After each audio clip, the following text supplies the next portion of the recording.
ముందుగా ఈ వీడియోలో విద్యా దృక్పథాలకు సంబంధించి ఏ టాపిక్స్ మనం చదవాల్సి ఉంటుంది అనే దాని గురించి ఫస్ట్ లెసన్ వైజ్ చూసుకుందాం. ఫస్ట్ యూనిట్ మనకు ఫస్ట్ చాప్టర్ ఏది వస్తుందంటే భారతదేశ విద్యా చరిత్ర. ఇందులో సబ్ టాపిక్స్ ఉన్నాయి. భారతదేశ విద్యా చరిత్రలో ఒకటి విద్య, అర్థం, రకాలు, ధ్యేయాలు, ప్రకార్యాలు. మొదటి విద్య అనే దాని గురించి ఎక్కడ మొదలయ్యింది ఏంటి అనే దాని గురించి ఇక్కడ వస్తుంది. Andhra Pradesh open schools. ఆంధ్రప్రదేశ్లో ఓపెన్ స్కూల్స్ ఎన్ని ఉన్నాయి, ఎక్కడున్నాయి, ఏంటి అవి ఏ కేటగిరీకి సంబంధించినవి అనేది సెకండ్ టాపిక్. థర్డ్ టాపిక్ వచ్చి భారతదేశం విద్యా చరిత్ర. వేదకాలం నుంచి ప్రస్తుత కాలం వరకు ఎటువంటి విద్య మనకు ఇక్కడ నడుస్తుంది అనేది మనకి ఇక్కడ తెలుసుకోవచ్చు. బ్రిటిష్ వారి పరిపాలన కాలంలో భారత విద్యారంగంలో సంస్కరణల కోసం ఏర్పాటు చేసిన కమిషన్లు, కమిటీలు, రిపోర్ట్లు. ఇది ఫస్ట్ యూనిట్. సెకండ్ యూనిట్ వచ్చి ఉపాధ్యాయ సాధికారత.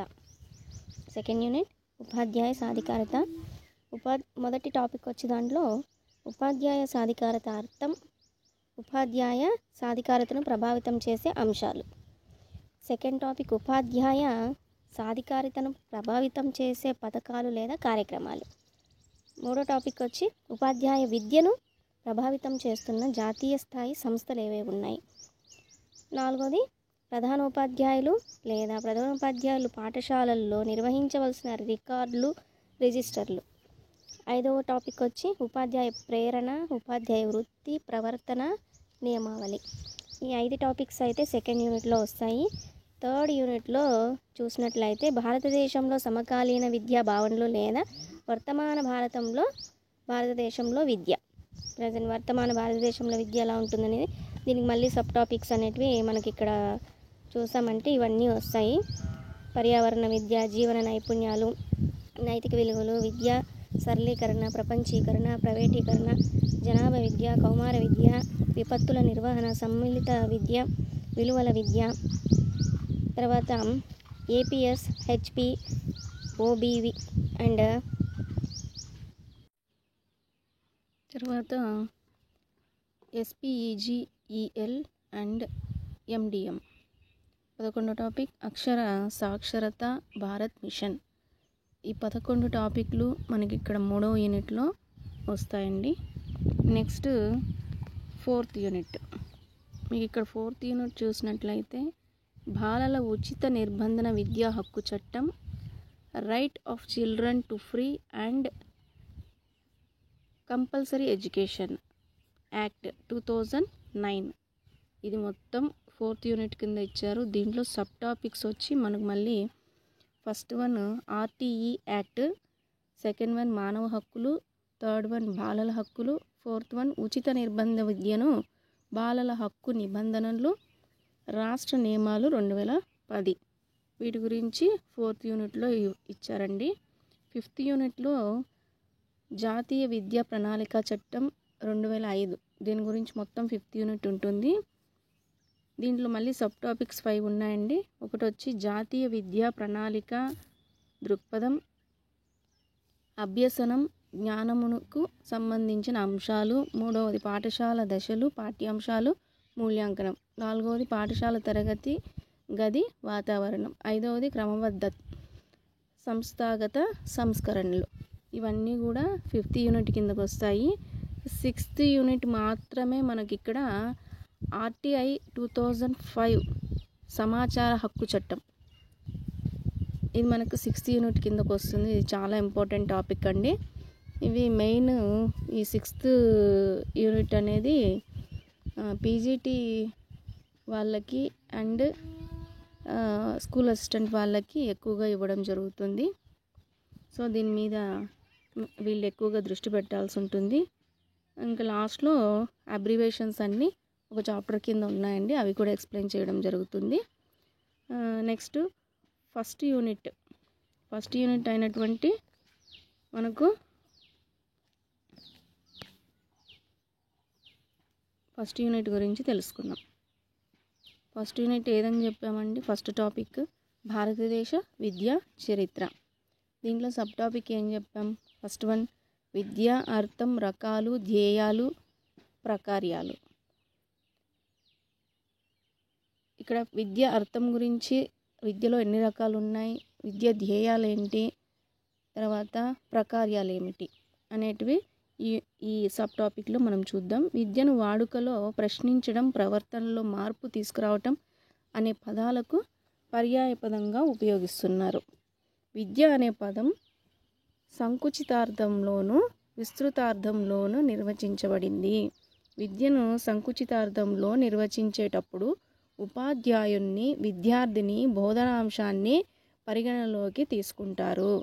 ఇక్కడ విద్యను సంకుచితార్థంలో నిర్వచించేటప్పుడు ఉపాధ్యాయుని, విద్యార్థిని బోధనాంశాన్ని పరిగణలోకి తీసుకుంటారు. ఇప్పుడు మనకు క్వశ్చన్ ఒకవేళ అడగాలనుకుంటే క్రింది వాటిలో ఉపాధ్యాయ సంకుచితార్థంలోకి ఎవరెవరు వస్తారు అని క్వశ్చన్ వచ్చినప్పుడు మనకు ఆప్షన్స్లో ఉపాధ్యాయుని, విద్యార్థిని బోధనాంశాన్ని పరిగణలోకి తీసుకోబడుతుంది అనే ఆప్షన్ ఉందంటే కనుక అది రైట్ ఆన్సర్ అవుతుందండి.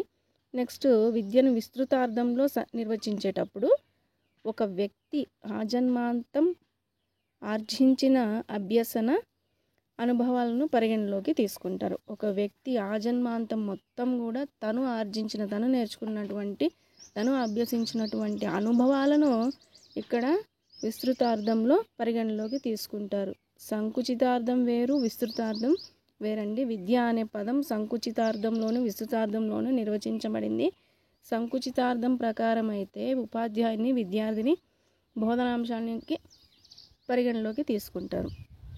విద్యను విస్తృతార్థంలో నిర్వచించేటప్పుడు ఒక వ్యక్తి ఆజన్మాంతం ఆర్జించిన అభ్యసన అనుభవాలను పరిగణలోకి తీసుకుంటారు. ఇది విస్తృతార్థం. ఇదండి.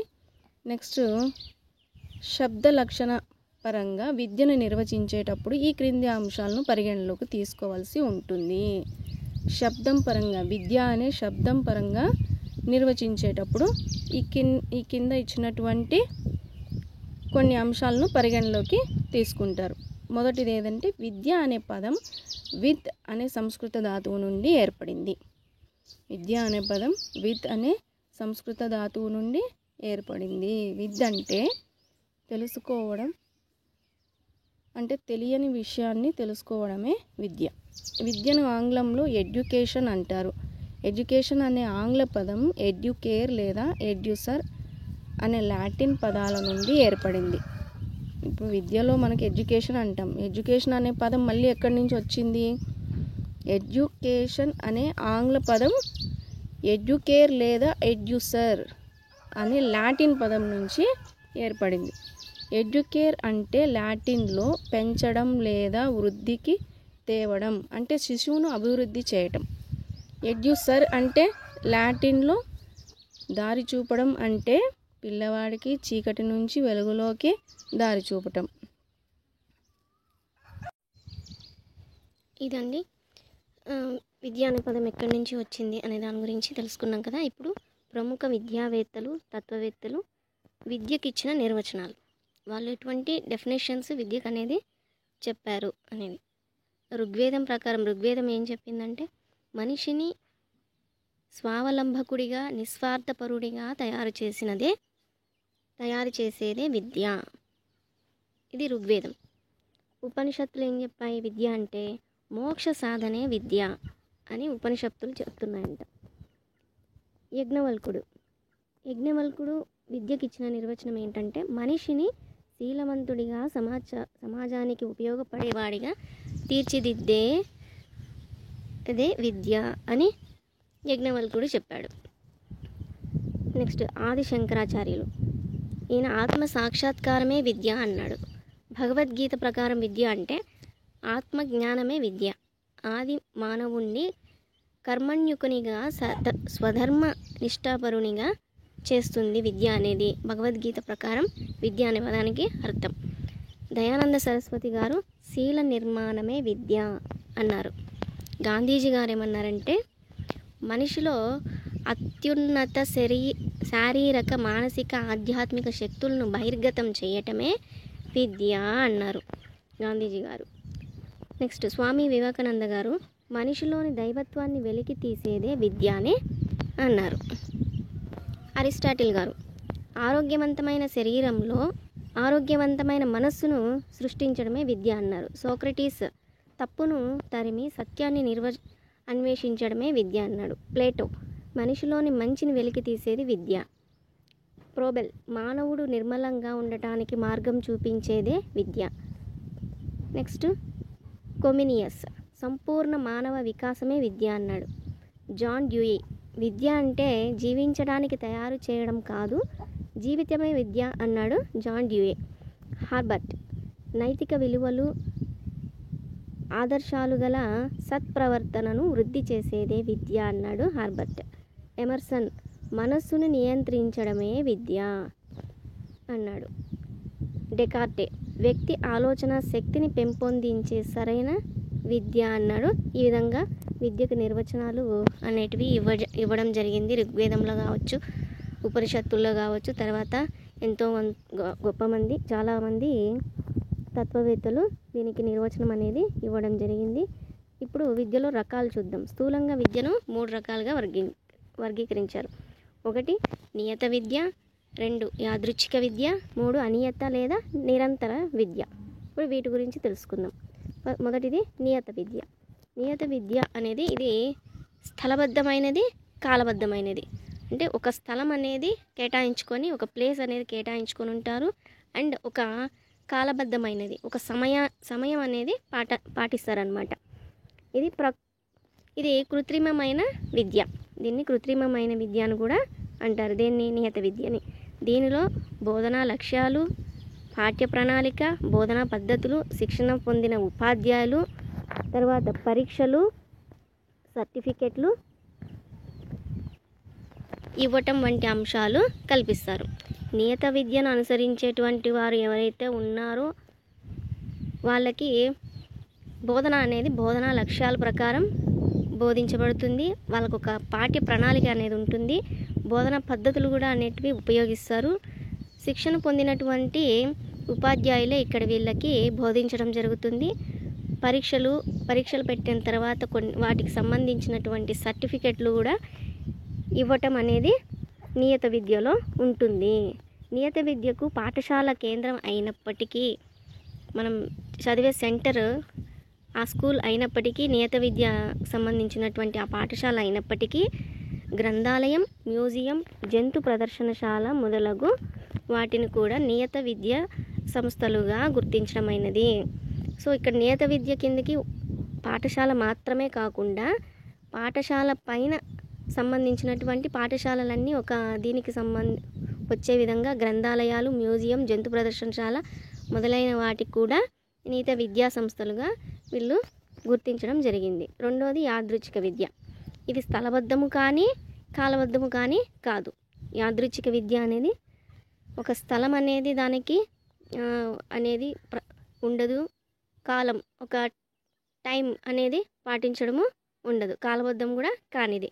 నియత విద్యలో స్థలబద్ధమైనది, కాలబద్ధమైనది. కానీ యాదృచ్ఛిక విద్య స్థలబద్ధమైనది కాదు, కాలబద్ధము కానీ కాదు. బోధనా లక్ష్యాలు, పాఠ్య ప్రణాళిక, ఉపాధ్యాయులు, పరీక్షలు, సర్టిఫికెట్లు లాంటివి ఏవి కూడా యాదృచ్ఛిక విద్యలో ఉండవు.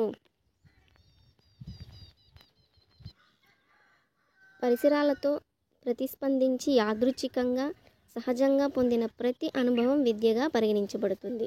ఇక్కడ యాదృచ్ఛిక విద్య అంటే పరిసరాలతో ప్రతిస్పందించి సహజంగా పొందినటువంటి అనుభవాలనే ఇక్కడ విద్యగా తీసుకుంటారు. అంటే పరిసరాల్లో ఏదైతే వాళ్ళు అనుభూతి చెందుంటారో దాన్ని విద్య కిందకి తీసుకుంటారు. అలాగే ఇక్కడ కుటుంబము, ఇరుగు పొరుగు, ఆట స్థలం, సాంఘిక, మత సంబంధమైన కార్యక్రమాలన్నీ యాదృచ్ఛిక విద్యను అందించే వనరులే అని చెప్పవచ్చు. ఇప్పుడు యాదృచ్ఛిక విద్య అంటే సహజంగా పొందేటువంటి అనుభవాలు. దీనికి ఇది స్థలబద్ధమైనది కాదు, మరియు కాలబద్ధమైనది కాదు. ఎటువంటి విద్యా ప్రణాళికలు, బోధించేటువంటి ఉపాధ్యాయులు ఏది కూడా ఉండదు. సహజంగా కుటుంబము, ఇరుగు పొరుగు వారు, ఆట స్థలంలో, మత సంబంధమైనవి, కొన్ని కార్యక్రమాలకు సంబంధించినటువంటి ఇవన్నీ కూడా వాళ్ళు సహజంగా పొందినటువంటి అనుభూతిని విద్యగా తీసుకుంటారు. అదే నియత విద్యలో అలాంటిది ఉండదు. నెక్స్ట్ అనియత లేదా నిరంతర విద్య. అనియత లేదా నిరంతర విద్య. మూడవది, నిరంతర విద్య అనేది ఒక నూతన ప్రక్రియ. విద్యార్థి దశలో చాలామంది బాలలు అనేక కారణాల వల్ల నియత విద్యను కొనసాగించలేకపోతున్నారు. ఈ పరిస్థితిని అధిగమించడానికి అనియత విద్య ప్రవేశపెట్టబడింది. ఇది స్థలబద్ధమైనది, కాలబద్ధమైనది కాదు. సో ఇక్కడ అనియత విద్య, నిరంతర విద్య అనంటే కొంతమంది విద్యార్థులు, కొంతమంది పిల్లలు కొన్ని కారణాల వల్ల నియత విద్యలో పాఠశాలకు వెళ్ళాలి, ఒక కాలమానం ప్రకారం వెళ్ళాలి, చదువుకోవాలి. అలా పోతున్నటువంటి విద్యార్థులను ఆ పరిస్థితిని అధిగమించడానికి అనియత విద్యను ప్రవేశపెట్టినారు. నియత విద్యలో స్కూల్కి వెళ్ళాలి, ఒక కాలమానం ప్రకారం చదువుకోవాలి, టీచర్లు బోధిస్తారు, ఒక పాఠ్య ప్రణాళిక అనేది ఉంటుంది. అలాంటివేవి డైరెక్ట్గా స్కూల్కి వెళ్ళి చదువుకోలేనటువంటి పిల్లలకి ఇక్కడ అనియత విద్య అనేది ప్రవేశపెట్టడం జరిగింది. ఇది స్థలబద్ధమైంది కాదు, కాలబద్ధమైంది కాదు. స్థలం అనేది, కాలం అనేది దీనికి అవసరం లేదు. ఇక్కడ విద్యా లక్ష్యాలు, పాఠ్య ప్రణాళిక, ఉపాధ్యాయులు, పరీక్షలు, సర్టిఫికెట్లు మొదలైనవి ఉంటాయి. కానీ నియమ నిబంధనలు సరళీకృతంగా ఉంటాయి.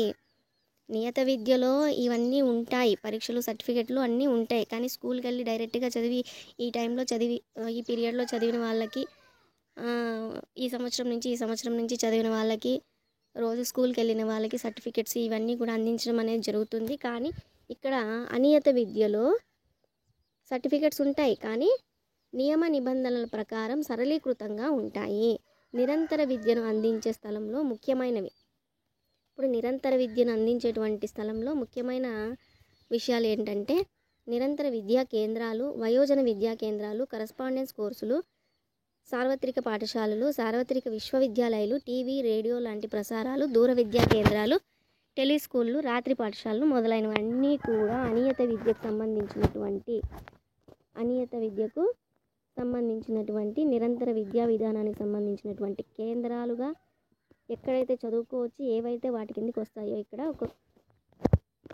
చెప్పడం జరిగింది. ఇక్కడ నోట్ ఇచ్చారండి. ప్రపంచంలో ప్రతి వ్యక్తి యాదృచ్ఛిక విద్యను పొందుతున్నప్పటికీ అధికారపూర్వకంగా ఎక్కువ మంది అభ్యసిస్తున్న విద్యా రకంగా నియత విద్యనే పేర్కొంటారు. అంతే కదండి. ఇప్పుడు యాదృచ్ఛికంగా చాలామంది విద్యను అనేది తెలుసుకుంటారు. చదువుకున్నా చదువుకోకపోయినా పరిసరాల్లో జరిగేటువంటి సహజమైనటువంటి అనుభవాలన్నీ కూడా యాదృచ్ఛిక విద్య కిందకే వస్తుంది. కానీ స్కూల్కి వెళ్ళి ఏది చదువుకోరు. అలాగని ఎక్కువ మంది అభ్యసిస్తున్నటువంటి విద్య ఏది అంటే ఇక్కడ మనం నియత విద్య అనే చెప్పుకోవచ్చు. స్కూల్కి వెళ్ళడం, టైం టు టైం స్కూల్కి వెళ్ళడం, కాలాన్ని పాటిస్తున్నారు. అలాగే ఒక పాఠ్య ప్రణాళిక, అనుభవం పొందిన ఉపాధ్యాయులు వీళ్ళందరూ కూడా ఉంటారు. దీన్నే ఎక్కువ మంది పాటిస్తున్నారు. నెక్స్ట్, విద్యా గమ్యాలు, ఉద్దేశాలు, లక్ష్యాలు. విద్య యొక్క గమ్యాలు, ఉద్దేశాలు, లక్ష్యాలు. ప్రపంచంలో ఏ సమాజం అయినా తన విద్యారంగాన్ని సంస్కరించుకోవటానికి మొదట విద్యా లక్ష్యాలు, గమ్యాలు నిర్ణయించుకుంటుంది. ప్రముఖ విద్యావేత్తలు విద్యా గమ్యాలను స్థూలంగా 4 రకాలుగా వర్గీకరించారు. ప్రముఖ విద్యావేత్తలు విద్యా గమ్యాలు అనేటివి 4 రకాలుగా తీసుకోవడం జరిగింది. ఒకటి వచ్చి ప్రత్యేక విద్యా గమ్యాలు. ఇవి కాలబద్ధమైనవి. ప్రత్యేక విద్యా గమ్యాలు వచ్చి కాలబద్ధమైనవి. భారతదేశ విద్యారంగంలో ఇస్లాం సామ్రాజ్య కాలంలోని బ్రిటిష్ సామ్రాజ్య కాలంలో అమలులో ఉన్న విద్యా గమ్యాలు. ప్రత్యేక విద్యా గమ్యాలు ఎప్పుడెప్పుడండి? ఇస్లాం సామ్రాజ్య కాలంలో, బ్రిటిష్ సామ్రాజ్య కాలంలో అమల్లో ఉన్న విద్యా గమ్యాలు. సార్వజనీయ విద్య ధ్యేయాలు ఇంకొకటి. గమ్యాల్లో సెకండ్ వన్ వచ్చి సార్వజనీయ విద్య ధ్యేయాలు. ఇవన్నీ కాలాలలో, అన్ని సమాజాలలో అమలులో ఉండేటివి. ఉదాహరణ, జాతీయ సమగ్రతను సాధించడం. మూడవది వచ్చి సామాజిక విద్యా గమ్యాలు, ధ్యేయాలు. మూడవ గమ్యం ఏంటంటే సామాజికంగా విద్యా గమ్యాలు, ధ్యేయాలు అనేసి చెప్తాం. ఇవి ఏ సమాజానికి ఆ సమాజంలో ప్రత్యేకంగా నిర్ణయించబడతాయి. ఉదాహరణ, ప్రజాస్వామ్య దేశాల్లో పిల్లలకు పౌరసత్వ, నాయకత్వ శిక్షణ అందించడం రాచరిక ప్రభుత్వ దేశాలలో పిల్లలకు రాజు దైవాంశ సంభూతుడు అని భావించడం. ఇక్కడ రాజు దైవాంశ సంభూతుడు, ప్రభుత్వ దేశాలలో పిల్లలకు రాజు దైవాంశ సంభూతుడు అని భావించడం రాచరిక ప్రభుత్వ దేశాల్లో. ఇక్కడ ఇలాంటి చోట బిట్ వచ్చే అవకాశం ఉంటుందండి. నెక్స్ట్ వ్యక్తిగత విద్యా గమ్యాలు ధ్యేయాలు. ముందు వచ్చి సామాజికంగా విద్యా గమ్యాలు ధ్యేయాలు, నాలుగోది వచ్చి వ్యక్తిగత విద్యా గమ్యాలు ధ్యేయాలు. ఇది వ్యక్తిగత అభివృద్ధికి తోడ్పడేది, ఇది వ్యక్తిగతంగా మాత్రమే సెల్ఫ్గా మాత్రమే తోడ్పడేది. ఉదాహరణ మూర్తివత్వాన్ని పెంపొందించడం, పిల్లల్లో వృత్తి సామర్థ్యాలను పెంపొందించడం.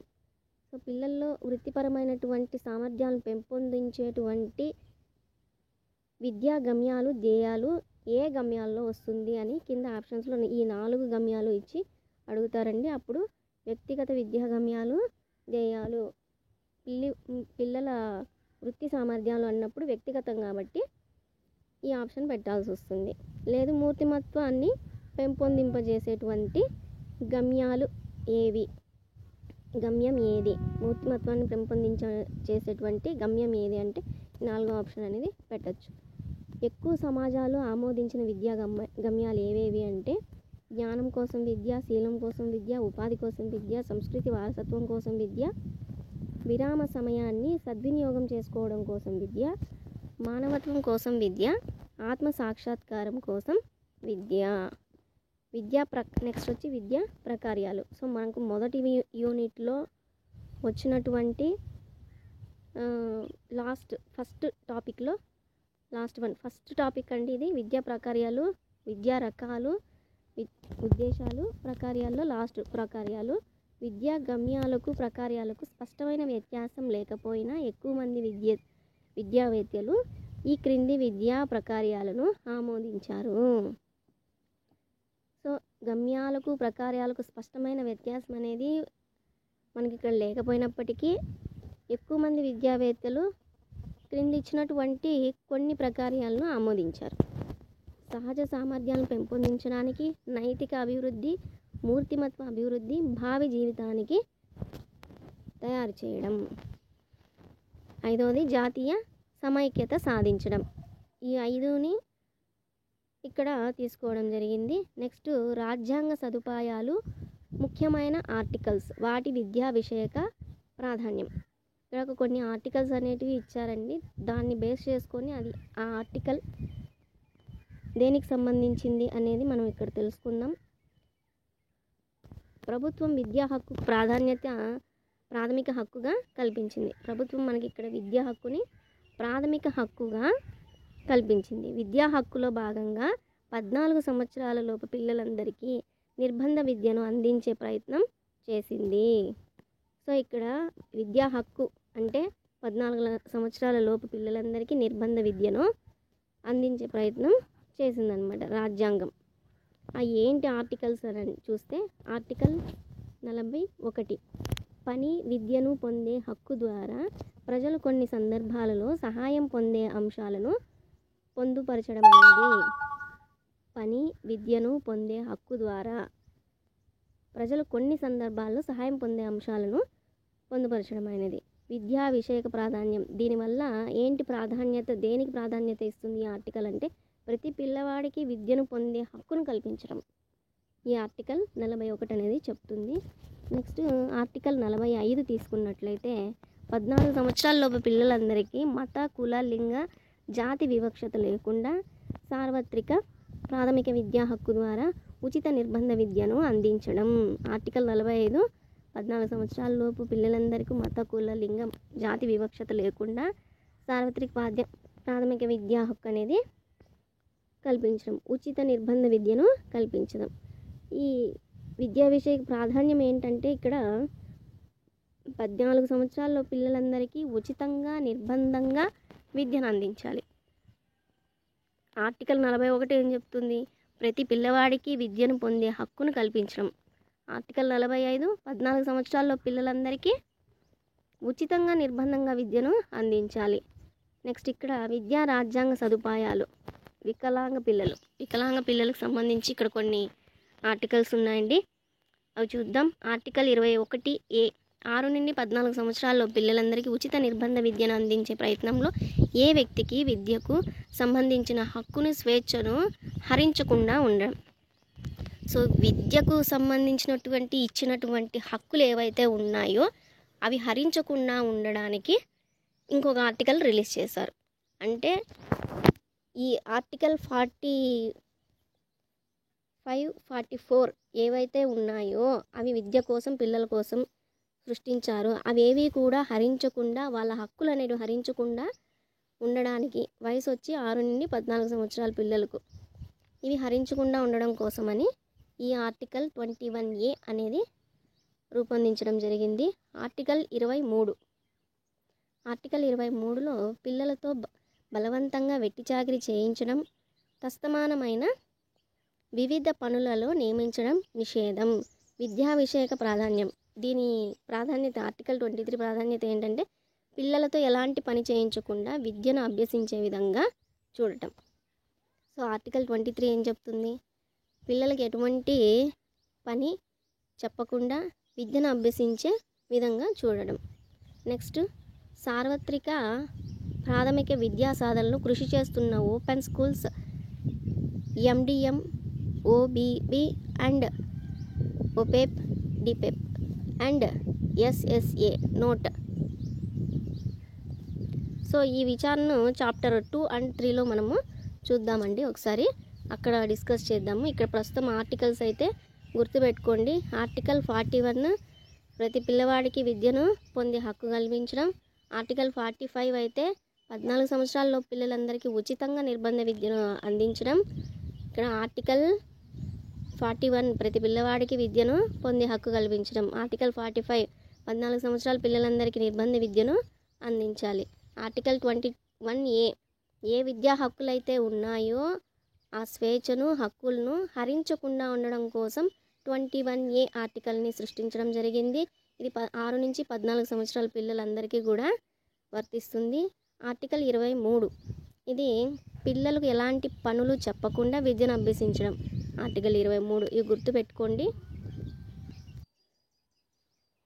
సో మనకి ఇక్కడ మొదటి యూనిట్లో ఫస్ట్ సబ్ టాపిక్ అనేది అయిపోయిందండి. సెకండ్ సబ్ టాపిక్ వచ్చి ఆంధ్రప్రదేశ్ ఓపెన్ స్కూల్స్.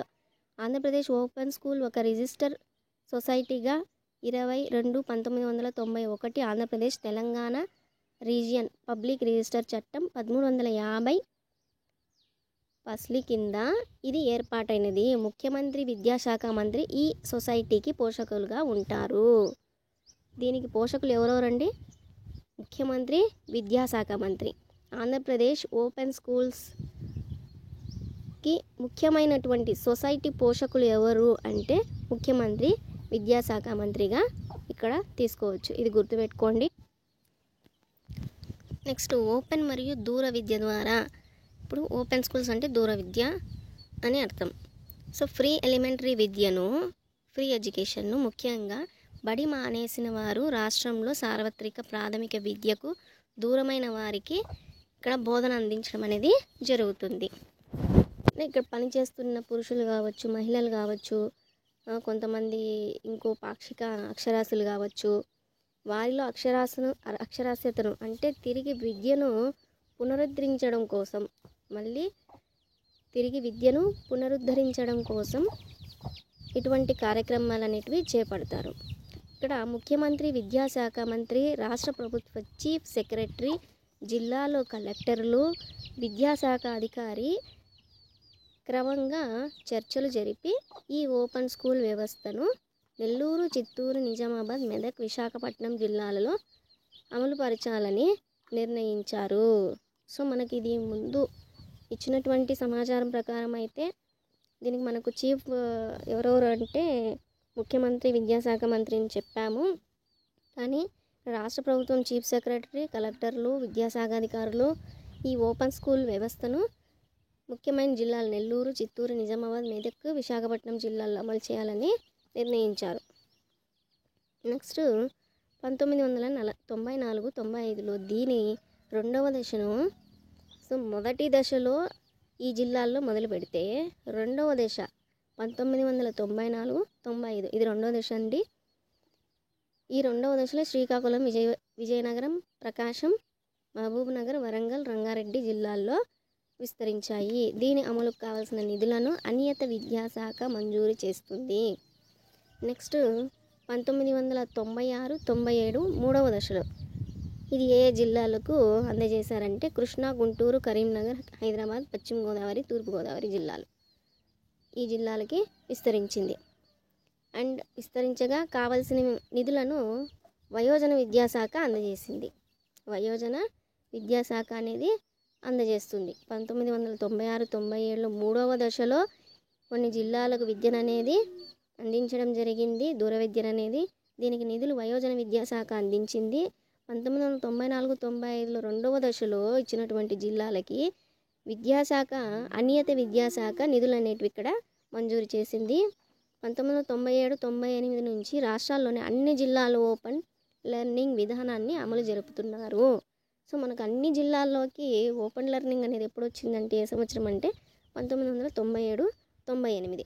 ముఖ్యంగా దీన్ని మాధ్యమికోన్నత స్థాయిలో ప్రవేశపెట్టారు. తర్వాత బడి మానేసిన వారి కోసం ప్రత్యేకంగా పైలట్ ప్రాజెక్ట్ కింద ఒక బ్రిడ్జ్ కోర్సు కూడా ప్రారంభించారు. సో దీన్ని పైలట్ ప్రాజెక్ట్ అని కూడా అంటారు. దీనికి ఒక బ్రిడ్జ్ కోర్స్ అని కూడా ప్రారంభించారు. ముఖ్యంగా బడి మానేసిన 3-4 తరగతుల విద్యార్థులకు వయోజన విద్యాశాఖకు చెందిన వయోజన విద్యాశాఖ అక్షరాస్యత ప్రచార కార్యక్రమం, అక్షరాస్యతానంతర కార్యక్రమాల కింద ఈ బ్రిడ్జి కోర్సును ప్రవేశపెట్టడం జరిగింది.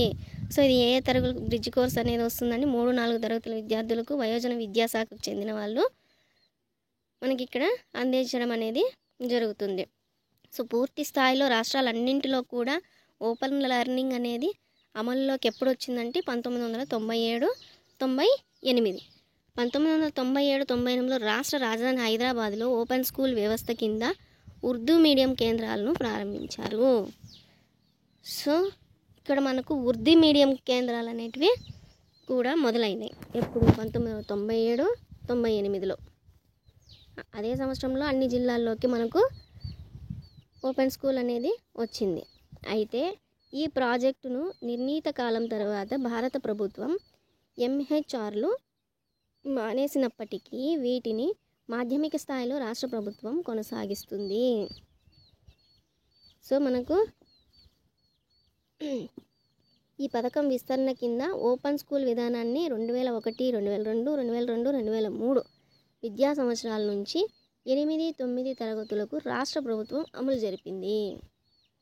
సో మనకు ఇక్కడ 3-4 తరగతులకైతే ఇది వరకు ఎలా అయితే జరిగిందో 8-9 తరగతులకు రాష్ట్ర ప్రభుత్వం అమలు జరిపింది. ఎప్పుడు అంటే ఓపెన్ స్కూల్స్ని 2001, 2002, 2002, 2003 విద్యా సంవత్సరాల నుంచి మనకి ఇక్కడ రాష్ట్ర ప్రభుత్వాలు అనేటివి అమలు జరిపాయి. 1991-92, 2007, 2008 వరకు మాధ్యమిక ఉన్నత విద్యా స్థాయిలో దాదాపు 9 లక్షల మంది ఈ కోర్సుల్లో తమ పేర్లను నమోదు చేసుకున్నారు.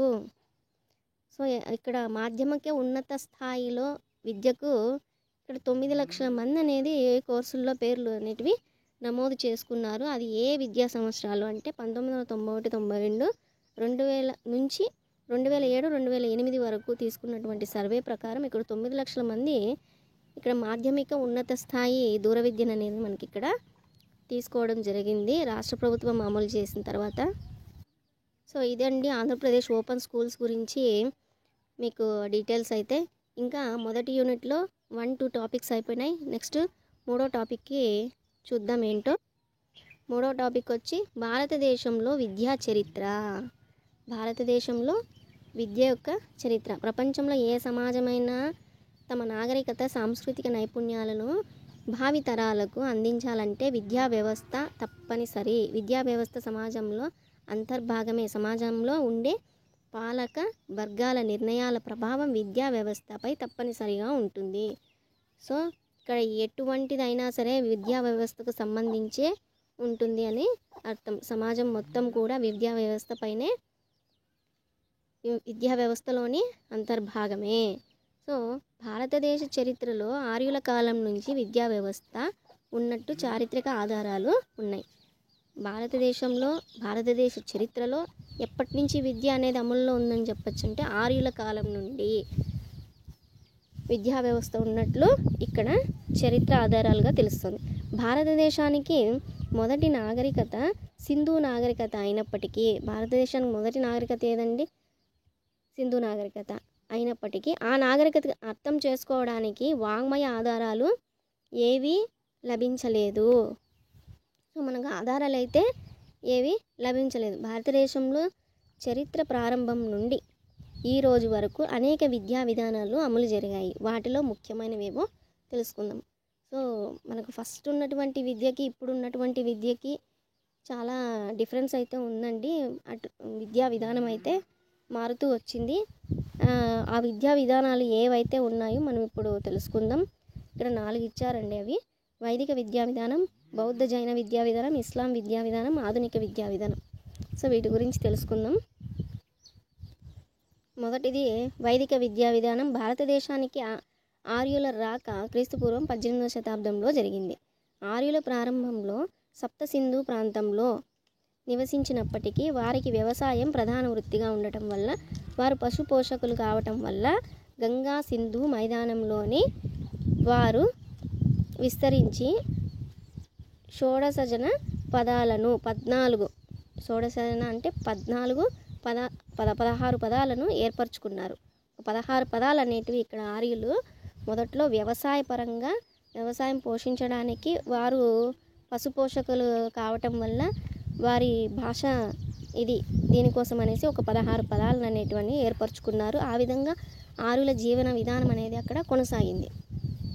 సో అక్కడ అనేది వాళ్ళ ఆర్యుల విధానం అనేది కొనసాగింది. ఆర్యుల కాలంలో వేదాలు రాయబడి ఉండటం వల్ల, వారి కాలంలో బ్రాహ్మణ ఆధిక్యత ఉండటం వల్ల వారి కాలంలోని విద్యా విధానాన్ని వైదిక విద్యా విధానంగా వ్యవహరిస్తారు. సో ఆర్యుల కాలంలోనే వేదాలు రాయబడ్డాయి. అలాగే వారి కాలంలోని బ్రాహ్మణ ఆధిక్యత కూడా ఎక్కువగా ఉండటం వల్ల ఇక్కడ ఈ విద్యా విధానాన్ని వైదిక విద్యా విధానం అని అంటారు. సో వైదిక విద్యా విధానం అంటే ఆర్యుల కాలంలోది అని చెప్పొచ్చు, వేదాలు రాసినటువంటి కాలం అని చెప్పొచ్చు, బ్రాహ్మణులు అత్యధికంగా ఉన్నటువంటి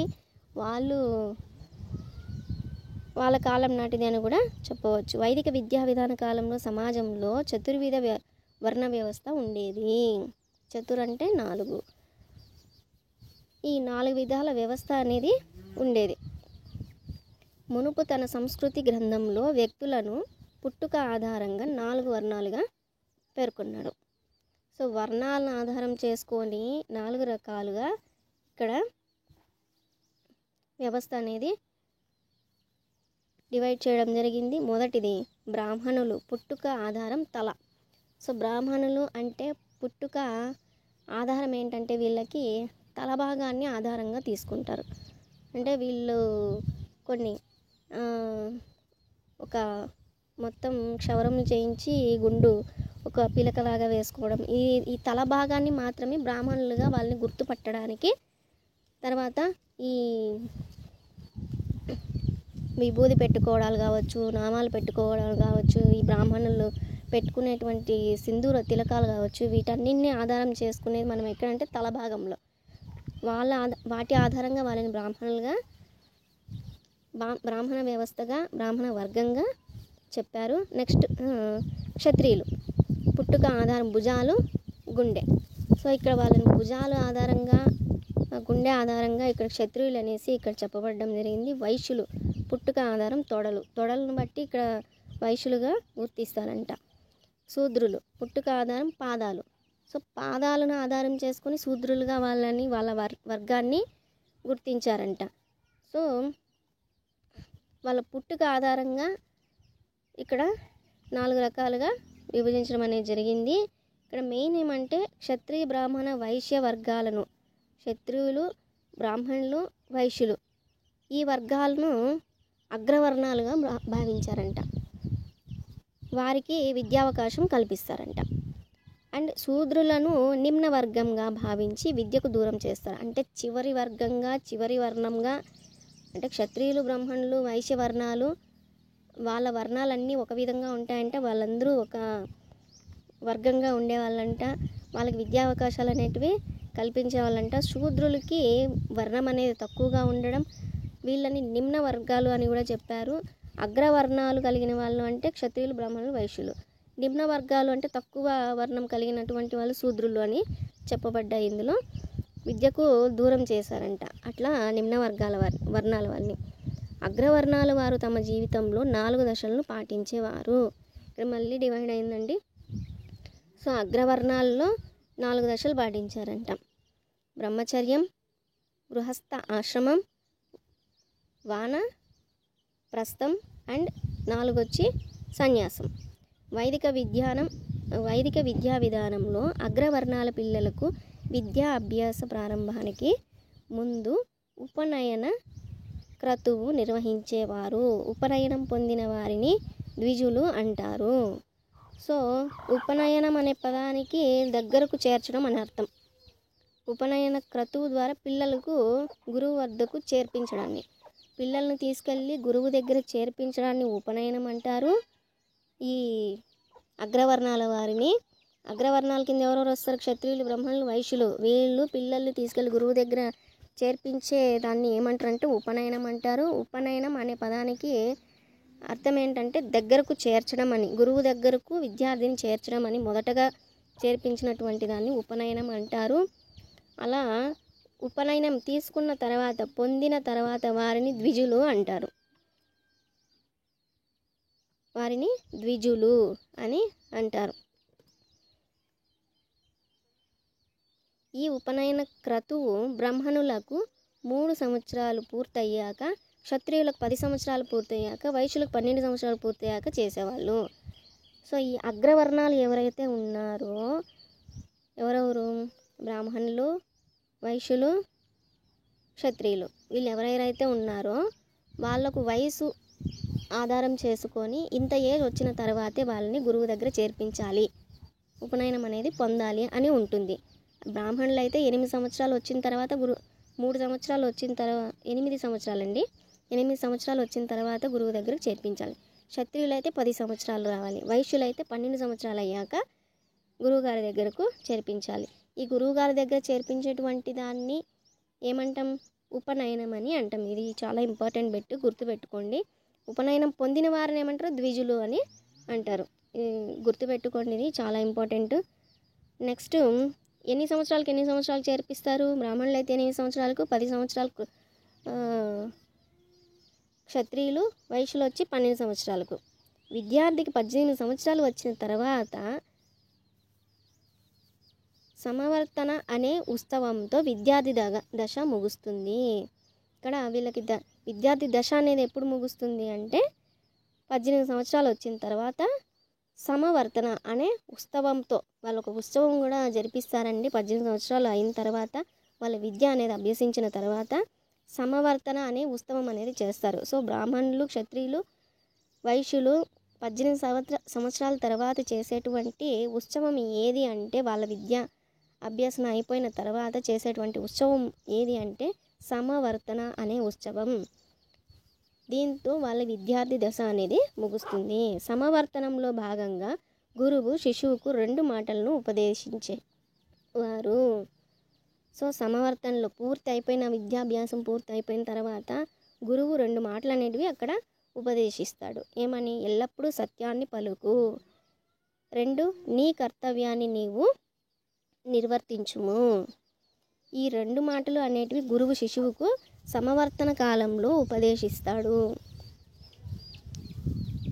వైదిక విద్యా విధానంలో విద్యాభ్యాసం గురుకులాలలో జరిగేది. సో ఇక్కడ వైదిక విద్యా విధానంలో విద్యాభ్యాసం ఎక్కడ జరిగేది? గురుకులాల్లో. గురువుల యొక్క వారి ఆశ్రమాల్లో గురుకులాలు అని అంటారు. గురుకులాలు సమాజానికి దూరంగా ఎక్కడుంటాయి? గురుకులాలు సమాజానికి దూరంగా అడవుల్లో నెలకొల్పబడి ఉంటాయి. గురుకులాల్లో గురువు శిష్యులు కలిసి జీవించటానికి వీలుగా కుటీరాలు నిర్మించబడి ఉండేవి. గురుకులంలో విద్యాభ్యాసం పూర్తయ్యాక గురువు శిష్యులకు స్నాతకోత్సవం కాన్వకేషన్ నిర్వహించి ఇంటికి పంపేవారు. చూడండి,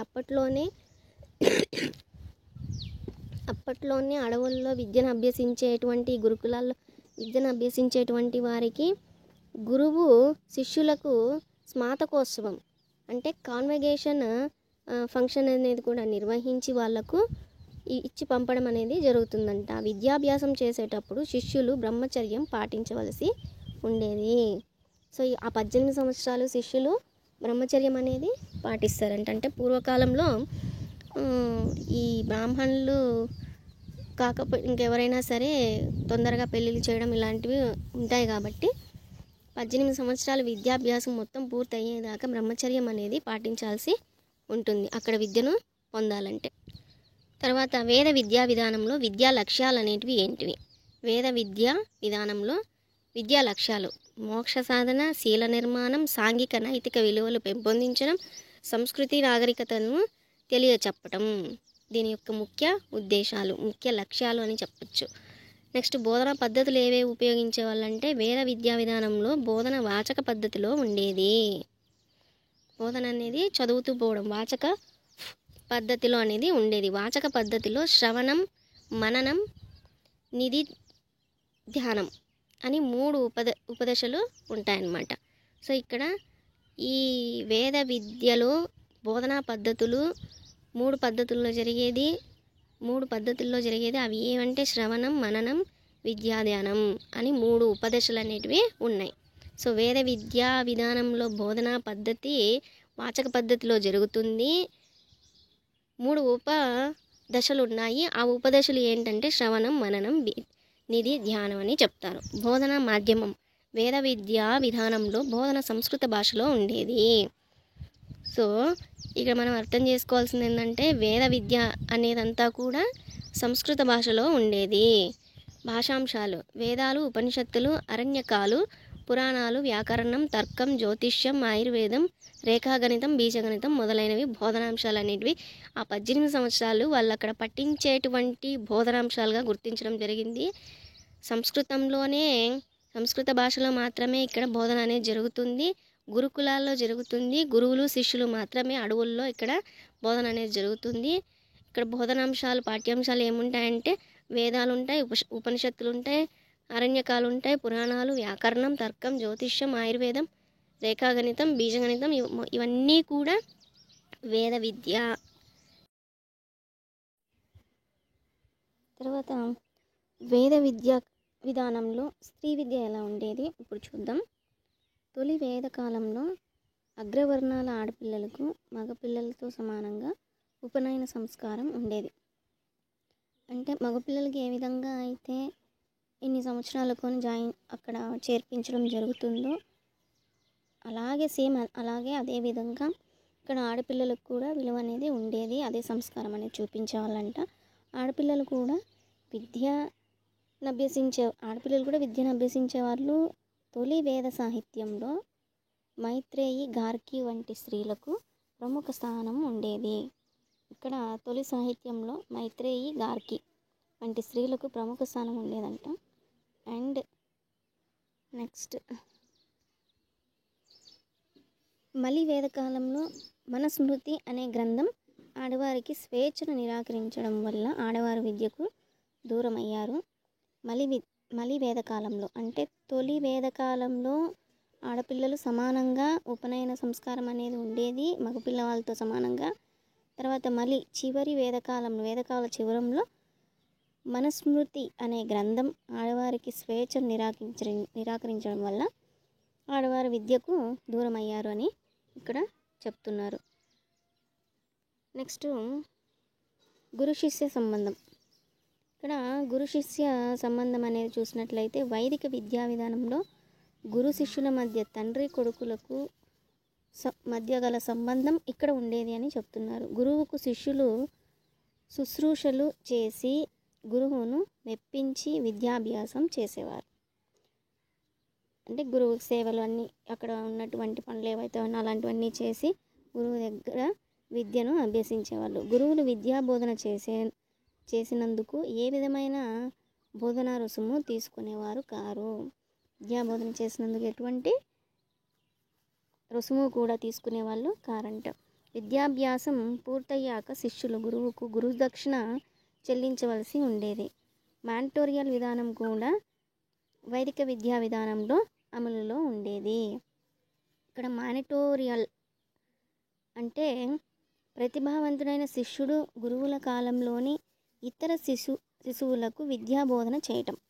అంటే గురువుల దగ్గర ఉన్నటువంటి శిష్యులు అక్కడ ఉన్నటువంటి అప్పుడప్పుడే చేరినటువంటి శిశువులకి విద్యాబోధన చేయడాన్ని మానిటోరియం అనేసి అంటారనమాట. అలాగే స్త్రీ విద్య నిషేధించడం వల్ల శూద్రులకు విద్యను నిషేధించడం వల్ల కష్టమైన సంస్కృత భాషలో బోధన చేయటం వల్ల వైదిక విద్యా విధానం ఉన్నత స్థాయికి ఎదగలేకపోయింది అని ఇక్కడ స్పష్టంగా చెప్పడం జరుగుతుంది. అంటే మెయిన్ కారణాలు ఏంటంటే సంస్కృతంలో ఇక్కడ భాష అనేది వెనకబడ్డానికి కారణం ఏంటంటే స్త్రీలకు విద్య నిషేధించడం, అలాగే శూద్రులకు విద్య నిషేధించడం వల్ల ఇక్కడ వైదిక విద్యా విధానంలో సంస్కృతం అనేది ఉన్నత స్థాయికి ఎదగలేకపోయింది అని చెప్తున్నారు. తర్వాత బౌద్ధ జైన విద్యా విధానం. సో వేద విజ్ఞానం లేదా వేదకాలం విద్యాకాలం అని చెప్పాము. అదే ఫస్ట్ వన్ అయిపోయింది. సెకండ్ వన్ వచ్చి బౌద్ధ జైన విద్యా విధానం. క్రీస్తుపూర్వం 6వ శతాబ్దం నాటికి వైదిక మతంలో బ్రాహ్మణాధిక్యత వల్ల క్షత్రియులైన బుద్ధుడు, వర్తమాన మహావీరుడు బౌద్ధ జైన మతాలను ప్రవచించారు. ఇక్కడ ఎవరండి? బ్రహ్మణాధిక్యత వల్ల ఇక్కడ క్షత్రియులు ఎవరెవరు? బుద్ధుడు, వర్తమాన మహావీరుడు. వీళ్ళిద్దరూ బౌద్ధ మరియు జైన మతాలను ప్రవచించారంట. బౌద్ధ జైన మతాలు ఆవిర్భవించిన కాలంలో అమలులో ఉన్న విద్యా విధానాన్ని బౌద్ధ జైన విద్యా విధానం అని వ్యవహరిస్తారు. ఏంటండి? బౌద్ధ జైన మతాలు ఆవిర్భవించిన కాలంలో ఉన్నటువంటి విద్యా విధానాన్ని బౌద్ధ జైన విద్యా విధానం అని పిలుస్తాం. బౌద్ధ జైన విద్యా విధానం క్రీస్తుపూర్వం 6వ శతాబ్దం నుండి క్రీస్తు శకం 2వ శతాబ్దం వరకు కొనసాగింది. బౌద్ధ జైన విద్యా విధాన ప్రారంభ కాలంలో అన్ని వర్ణాల వారికి విద్యను అభ్యసించే అవకాశం ఉండేది. విద్యాభ్యాస ప్రారంభానికి ముందు పబ్బజ లేదా ప్రభాజ్య ప్రతిజ్ఞ అనే ఉత్సవం నిర్వహించేవారు. అంటే విద్యాభ్యాసం ఇంకా మొదలు పెడతారు, ప్రారంభం చేస్తారు అనే దానికి ముందు ఇక్కడ ఒక ఉత్సవం అనేది చేస్తారంట. దాన్నే పబ్బజ లేదా ప్రభాజ్య ప్రతిజ్ఞ అని పిలుస్తారంట. ఈ ఉత్సవం 8 సంవత్సరములు పూర్తయ్యాక నిర్వహించబడుతుందంట. సో బౌద్ధులు జైనుల విద్యా విధానం మొదలు పెట్టాలంటే 8 సంవత్సరాలు నిండినటువంటి బాలలకి ఇక్కడ విద్యాభ్యాసం అనేది మొదలు పెట్టడం జరుగుతుంది. అలా మొదలుపెట్టే ముందు చేసేటువంటి ఆ ఉత్సవాన్ని పబ్బజ లేదా ప్రతిజ్ఞ ప్రభాజ్య అని పిలుస్తారంట. పబ్బజ ఉత్సవం తర్వాత పిల్లలను మఠాలు, ఆశ్రమాలకు పంపేవాళ్ళంట. మఠాలు లేదా ఆశ్రమాలు విద్యా కేంద్రాలుగా ఉండేవి. ఇక్కడ విద్యా కేంద్రాలుగా వాళ్ళు ఏవి వాడారంటే మఠాలు లేదా ఆశ్రమాలు. తర్వాత ఆశ్రమాలు లేదా మఠాలలో 12 సంవత్సరాల పాటు విద్యాబోధన అనేది జరిగేది. 12 సంవత్సరముల విద్యాబోధన పూర్తయ్యాక గురువులు స్నాతకోత్సవం కాన్వకేషన్ నిర్వహించి శిష్యులను ఇంటికి పంపేవాళ్ళు. కాన్వకేషన్ ఉత్సవంలో ఎవరైనా గురువులుగా మారాలనుకుంటే వారికి ఉపసదస్సు ఉపసంపద ఉత్సవం నిర్వహించి సన్యాసం స్వీకరింపచేసేవారు. చూడండి, ఇక్కడ ఎవరైతే 12 సంవత్సరాల పాటు ఇక్కడ ఈ జైనుల కాలంలో బౌద్ధ జైనుల కాలంలో విద్యను అయితే పూర్తి చేస్తారో వాళ్ళకి స్నాతకోత్సవం అనేది జరిపిస్తారంట. అంటే కాన్వకేషన్ అనేది ఫంక్షన్ ఉత్సవం అనేది జరిపిస్తారు. అలా జరిగిన తర్వాత ఎవరైతే అక్కడే గురువులుగా మారాలనుకుంటారో అలా ఇంట్రెస్ట్ ఉన్న వాళ్ళకి ఉపసదస్సు లేదా ఉపసంపద ఉత్సవం నిర్వహించి సన్యాసం స్వీకరింపచేసి తర్వాత అక్కడ గురువులుగా తీసుకుంటారంట. సన్యాసం తీసుకున్న విద్యార్థులు 10 సంవత్సరాల పాటు మత తాత్విక సంబంధ విషయాలు, ప్రాపంచిక విషయాలు, ఆరోగ్య సంబంధ విషయాలు నేర్చుకొని బోధనలో నైపుణ్యాలు సంతరించుకొని ఆచార్యులుగా మారేవారు. సో ఇక్కడ ఒక ఆచార్యులుగా మారాలి అంటే వాళ్ళు సన్యాసం తీసుకొని విద్యార్థులుగా 10 సంవత్సరాల పాటు మత తాత్విక సంబంధాల విషయాలు, ప్రాపంచిక విషయాలు, ఆరోగ్య సంబంధ విషయాలు అనేటివి ఇక్కడ నేర్చుకోవాల్సి ఉంటుందంట. బోధనా లక్ష్యాలు. బౌద్ధ జైన విద్యాకాలంలో వారి యొక్క విద్యా లక్ష్యాలు అనేటివి, బోధనా లక్ష్యాలు అనేటివి ఉన్నాయి. అవి ఏవి అంటే జ్ఞానార్జన, శీల నిర్మాణం, సాంఘిక నైతిక విలువలు రూపొందించడం, సంస్కృతి నాగరికతను తెలియపరచడం. సో వేద విద్యా కాలంలో ఉన్నటువంటి లక్ష్యాలు ఇక్కడ చూసుకున్నటువంటి లక్ష్యాలు ఈక్వల్గానే ఉంటాయండి. బోధనా పద్ధతి బౌద్ధ జైనల కాలంలో బోధనా పద్ధతి అనేది ఏ విధంగా ఉంటుందంటే బోధన వాచక చర్చ పద్ధతుల్లో జరిగేది. వేదకాలంలో వాచక పద్ధతి, ఇక్కడ వాచక పద్ధతి మరియు చర్చా పద్ధతుల్లో జరిగేది. చర్చా పద్ధతి వల్ల తాత్విక ఆలోచనకు, సత్యాన్వేషణకు అవకాశం ఉంటుంది. తాత్విక ఆలోచనకు, సత్యాన్వేషణకు అవకాశం అనేది ఉంటుంది. దేనివల్ల? చర్చా పద్ధతి వల్ల, చర్చించడం వల్ల. బోధన మాధ్యమం నాటి ప్రజల భాషమైన ప్రాకృత భాషలో బోధన జరిగేది. అక్కడ వేదకాలంలో సంస్కృతంలో విద్య అనేది జరిగితే, విద్యా బోధన అనేది జరిగితే, నాటి ప్రజల భాషమైన ప్రాకృత భాషలో బోధన అనేది జరిగేది. మఠాలలో మొదటి 10 సంవత్సరాలు పాలి సంస్కృత భాషలు నేర్పించేవారు. తర్వాత బోధనాంశాలు. ఇక్కడ బోధించేటువంటి బోధనాంశాలు ఏమేమి ఉంటాయంటే మత తాత్విక విషయాలు, అష్టాంగ మార్గం, గణితం, రాజనీతి శాస్త్రం, సాహిత్యం, కళలు, వ్యాకరణం, జ్యోతిష్యం, ఆయుర్వేదం, ఉదరకోశ శస్త్ర చికిత్సలు వంటివి బోధించేవారు. ఇక్కడ 12 సంవత్సరాలకే ఇవన్నీ పూర్తి చేసి పంపిస్తారంట. తర్వాత బౌద్ధ జైనుల విద్యాకాలంలో స్త్రీ విద్య ఎలా ఉంది? ప్రారంభంలో స్త్రీలకు విద్యా అవకాశం ఉండేది. మఠాలలో సాంఘిక వ్యతిరేక కార్యకలాపాలు జరగటం వల్ల స్వయంగా బుద్ధుడే మఠాలలోకి స్త్రీ ప్రవేశాన్ని నిషేధించాడు. సో బుద్ధుడు ఇక్కడ స్త్రీ ప్రవేశాన్ని నిషేధించాడు. కానీ బుద్ధుడి శిష్యుడైనటువంటి ఆనందుడు బుద్ధుని అనుమతితో 500 మంది స్త్రీలకు కఠినమైన నియమ నిబంధనల మధ్య విద్యను అందించినట్లు చారిత్రక ఆధారాలు బట్టి తెలుస్తుంది. నెక్స్ట్ బౌద్ధ విద్యా కేంద్రాలు. బౌద్ధుల యొక్క విద్యా కేంద్రాలు ఎలా ఉంటాయి? ఆనాటి బౌద్ధ విద్యా కేంద్రాలలో తక్షశిల, నలంద, నాగార్జునకొండ, వల్లభి, విక్రమశిల ముఖ్యమైనవిగా చెప్పబడతాయి. ఇక్కడ బౌద్ధ విద్యా కేంద్రాలు ఏవేవి అంటే ముఖ్య కేంద్రాలుగా చెప్తాం. గురు శిష్యుల సంబంధం ఎలా ఉంటుంది? ఇక్కడ గురు శిష్యుల మధ్య తండ్రి కొడుకుల సంబంధం ఉండేది. గురు శిష్యులు మఠాలు, ఆశ్రమాలలో కలిసి నివసించేవాళ్ళు. ఇక్కడ ఇంకొక ముఖ్య విషయం ఏంటంటే బౌద్ధ జైన విద్యా విధానంలో గురువును ఆచార్యుడు అని, శిష్యుడిని సమనేరు అని పిలిచేవారు. మనకి ఇది వేద విద్యా కాలంలో అయితే మనకి ఇది కనిపించలేదు, కానీ ముఖ్యమైన పాయింట్గా ఇచ్చారు. ఇక్కడ మనకు బిట్ వచ్చే అవకాశం ఉంది. బౌద్ధ జైన విద్యా విధానంలో గురువుని ఏమని పిలుస్తారు అంటే ఆచార్యుడు అని పిలుస్తారు. శిష్యుడిని ఏమని పిలుస్తారు అంటే సమనేరు అని పిలుస్తారు. అంటే వారితో సమానంగా నేర్చుకుంటున్నారు కాబట్టి సమనేరు అని శిష్యుడిని ఇక్కడ పిలుస్తారని గుర్తుపెట్టుకోవచ్చు. తర్వాత మూడవది ఇస్లాం విద్యా విధానం. క్రీస్తు శకం 712లో మొట్టమొదట భారతదేశంపై అరబ్బుల దాడి జరిగింది. అప్పటి నుంచి ముస్లింలు భారతదేశం రావడం ప్రారంభమైంది. మహమ్మద్ గోరీ క్రీస్తు శకం 13వ శతాబ్దంలో ఇస్లాం సామ్రాజ్య స్థాపన భారతదేశంలో చేశారు. క్రీస్తు శకం 13వ శతాబ్దం నుండి క్రీస్తు శకం 18వ శతాబ్దం వరకు భారతదేశంలో ఇస్లాం సామ్రాజ్యం కొనసాగించి ఈ కాలంలో అమలులో ఉన్న విద్యా విధానాన్ని ఇస్లాం విద్యా విధానం అని పేర్కొంటారు. సో ఇక్కడ మహమ్మద్ గోరీ పాఠశాలలు, గ్రంథాలయాలు, మసీదులు విస్తృతంగా ఏర్పాటు చేయడం ద్వారా ఇస్లాం విద్యా విధానానికి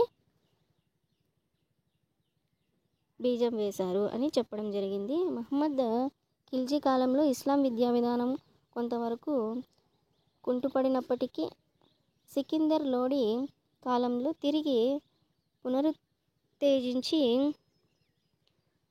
పునరుద్ధరణ అనేది జరిగింది.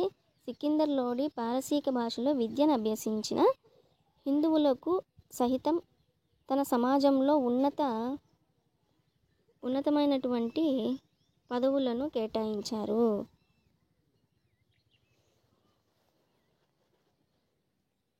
తర్వాత ఈ సంఘటనల వల్ల హిందువులు సైతం ఇస్లాం విద్యా విధానం పట్ల ఆకర్షితులయ్యారు.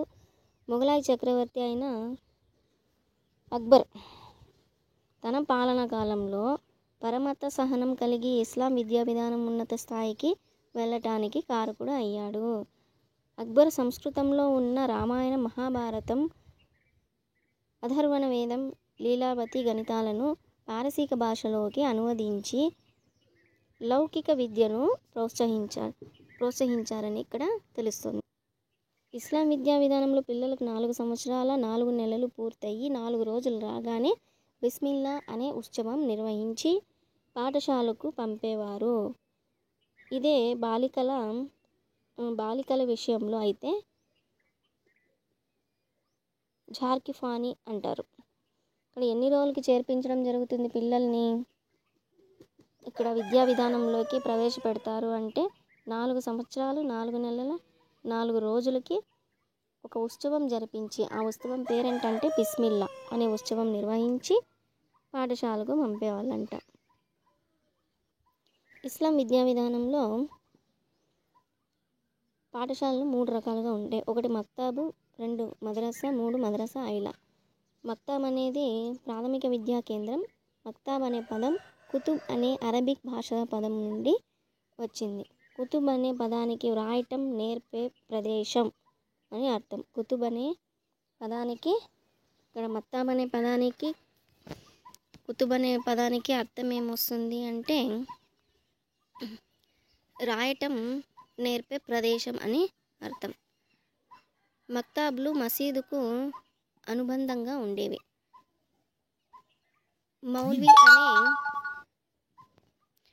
మౌల్వి అనే బోధకుడు మక్తాలలో విద్యా బోధన చేసేవాడు. భక్తులు ఇచ్చే విరాళాలపై ఆధారపడి మౌల్వి జీవించేవాడు. మక్తాబ్లలో అరబిక్, పారసీ భాషలు చదవటం, రాయటం నేర్పించేవారు. అంకగణితం కొంతవరకు నేర్పేవారు. ఖురాన్లోని కొన్ని శ్లోకాలు వెళ్ళవేయించేవాళ్ళు. ఇస్లాం విద్యా విధానం బోధన లక్ష్యాలేంటో చూద్దాం.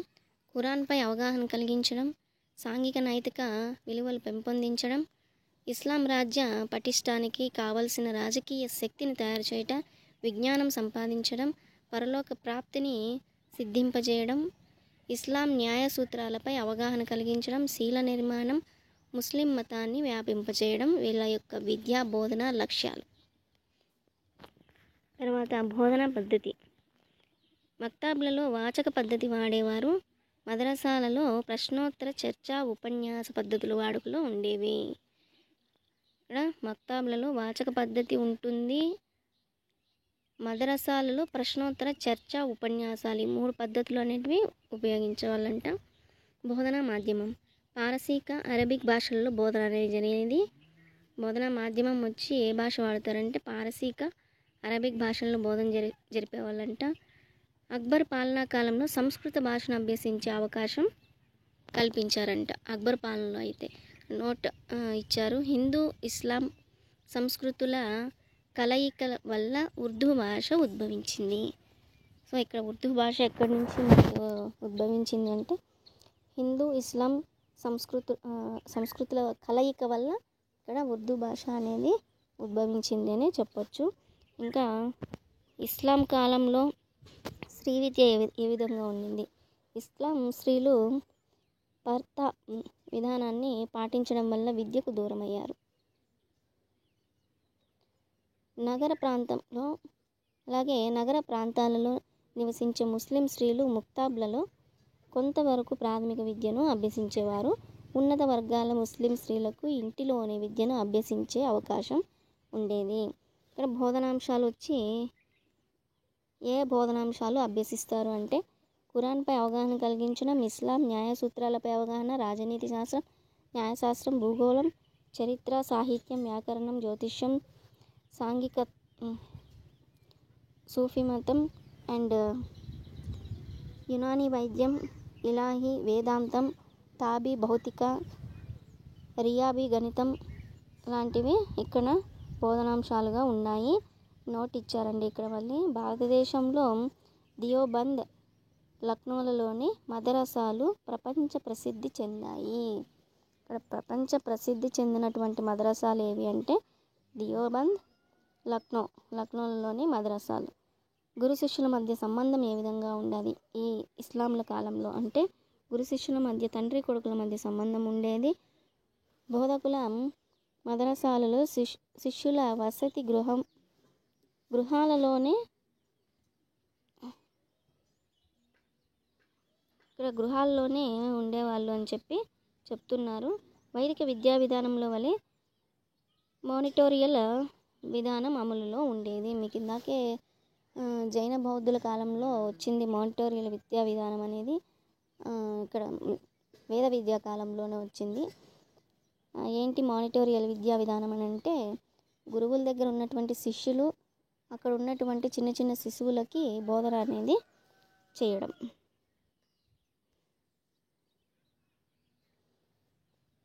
తర్వాత టాపిక్ చూడండి, 4th టాపిక్ అండి ఇది.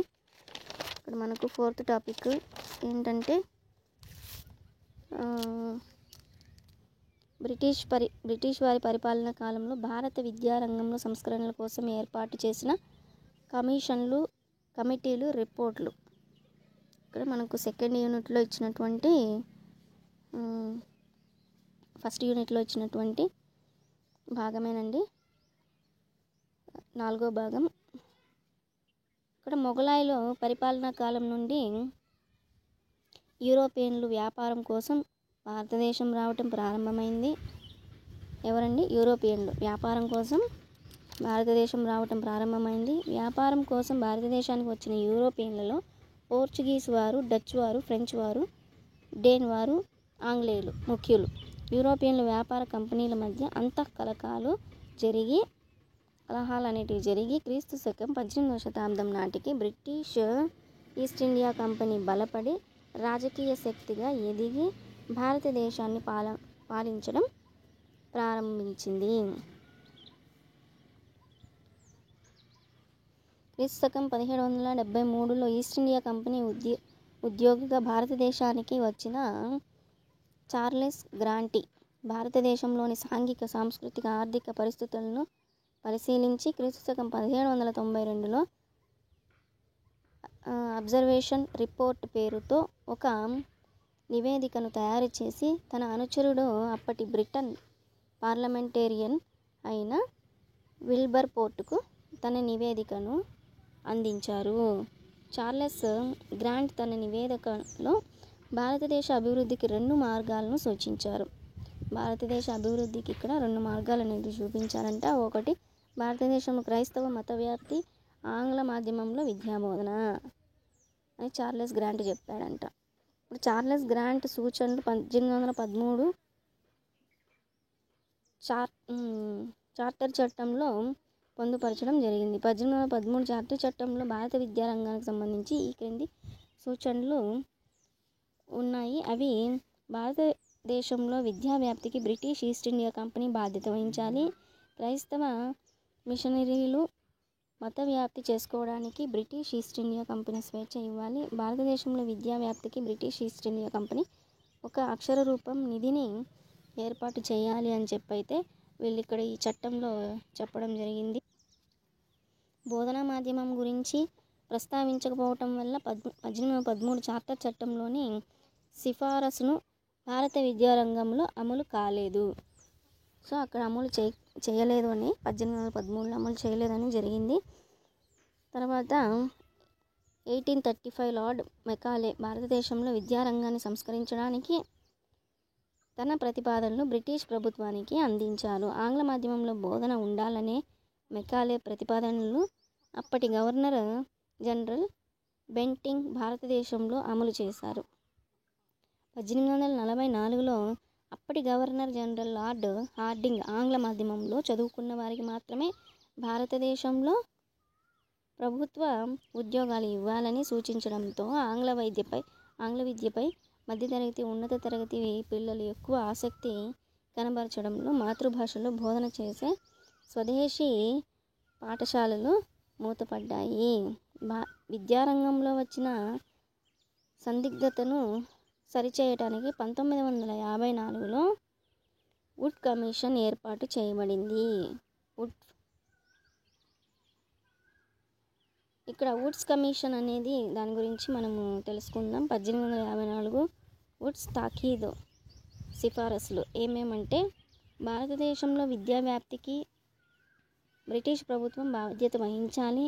భారతీయుల్లో బుద్ధి కుశలతను, నైతిక విలువలను పెంపొందించే బోధనా లక్ష్యాలను ఏర్పాటు చేసుకొని విద్యా బోధన చేయాలి. స్వదేశీ భాషలో పాఠ్య పుస్తకాల లభ్యత లేనందువల్ల ఆంగ్ల భాషపై అభిరుచి, పరిజ్ఞానం కలిగిన వారందరూ ఆంగ్ల మాధ్యమంలో చదువుకునేలా ప్రోత్సహించాలి. ఆంగ్ల భాష పరిజ్ఞానం లేని వారికి కనీసం మాతృభాషలో అయినా బోధన ఏర్పాటు చేయాలి. ప్రతి రాష్ట్రంలోని విద్యాశాఖను ఏర్పాటు చేసి ఉన్నత అధికారిగా డైరెక్టర్ ఆఫ్ పబ్లిక్ ఇన్స్ట్రక్టర్గా నియమించాలి. ఒక ఇన్స్ట్రక్టర్ని కూడా నియమించాలని చెప్పి ఈ సిఫారసు చెప్తోంది. ఏ సిఫారసు అండి? 1854 వుడ్స్ తాకీద్ సిఫారసు. ప్రతి రాష్ట్ర కేంద్రంలోనూ అవసరమైన చోట్ల విశ్వవిద్యాలయాలను ఏర్పాటు చేసి వాటి పరిధిలో కళాశాలను నిర్వహణ అనేది బాధ్యతను అప్పగించాలి. విశ్వవిద్యాలయాలు ఈ క్రింది విధులు నిర్వహించాలి. కళాశాలను సందర్శించి వాటి నిర్వహణకు సూచనలు ఇవ్వటం, విద్యా ప్రయాణాలు మెరుగుపరచడం, కళాశాల విద్యార్థులకు పరీక్షలు నిర్వహించి సర్టిఫికెట్లు జారీ చేయాలి. విద్యా వ్యవస్థలో ప్రాథమిక, మాధ్యమిక, ఉన్నత కళాశాల, విశ్వవిద్యాలయ అనేక స్థాయిలు ఏర్పాటు చేసి నిర్వహించటం. ప్రైవేటు విద్యా సంస్థలకు గ్రాంట్ ఇన్ ఎయిడ్ సదుపాయం కల్పించడం. ఉపాధ్యాయ శిక్షణ కళాశాలలు ఏర్పాటు చేసి నిర్వహించటం. స్త్రీ విద్యా వ్యాప్తికి కృషి చేయాలి. బాలబాలికల అభిరుచికి తగ్గ వృత్తి శిక్షణ అందించాలి అని చెప్పి ఈ వుడ్ తాకీద్ అనేటువంటి వాటి యొక్క సిఫారసులు అనేటివి ఇక్కడ చెప్పడం జరిగింది. వుడ్స్ తాకీదులోని సిఫారసులోని వెంటనే అమలులోకి వచ్చిన సిఫారసులు: రాష్ట్రంలో విద్యాశాఖ ఏర్పాటు, ప్రైవేటు విద్యా సంస్థలకు గ్రాంట్ ఇన్ ఎయిడ్ సదుపాయం కల్పించడం, 1857లో కలకత్తా, ముంబై, మద్రాసుల విశ్వవిద్యాలయ స్థాపన. తర్వాత నోట్ ఇచ్చారండి. 1977 నుంచి కలకత్తా విశ్వవిద్యాలయంలో స్త్రీలకు పరీక్షలు నిర్వహించి సర్టిఫికేట్స్ జారీ చేసే విధానం ప్రారంభమైంది. ఈ విధానం లండన్ విశ్వవిద్యాలయంలో 1978 నుండి ప్రారంభమైంది. వుడ్ తాకీదులోని సిఫారసు పూర్తిగా అమలు జరగకపోవటం వల్ల ప్రజల అవసరాలు పూర్తిగా నెరవేరక విద్యా వ్యవస్థ పట్ల అసంతృప్తికి లోనయ్యారు. క్రైస్తవ మిషనరీ విద్యా సంస్థల అధినేతలలో కూడా ఆందోళన వ్యక్తమయ్యింది. అప్పటి గవర్నర్ జనరల్ అయిన లార్డ్ రిప్పన్ హంటర్ సారథ్యంలో కమిషన్ అనేది కూడా ఏర్పాటు చేశారు. ఇక్కడ హంటర్ కమిషన్ పేరేంటంటే హంటర్ కమిషన్. సో దీన్ని అప్పటి గవర్నర్ జనరల్ అయినటువంటి లార్డ్ రిప్పన్ హంటర్ అయిన ఏర్పాటు చేశారు కాబట్టి దీనికి హంటర్ కమిషన్ అని పేరు పెట్టారు. ఇది 1882-83లో ఈ కమిషన్ అనేది మొదలైంది. ఈ కమిషన్ 1883లో తన నివేదికను బ్రిటిష్ ప్రభుత్వానికి అందించింది. ఈ కమిషను తొలి భారతీయ విద్యా కమిషన్గా వ్యవహరిస్తారు. సో తొలి భారతీయ విద్యా కమిషన్ ఏది అంటే హంటర్ కమిషన్ అండి. ఇది ఎప్పుడు అందించారు అని అంటే 1883. సో దీని యొక్క సిఫారసులు ఏంటి అంటే స్వదేశీ పాఠశాలను ప్రోత్సహించాలి.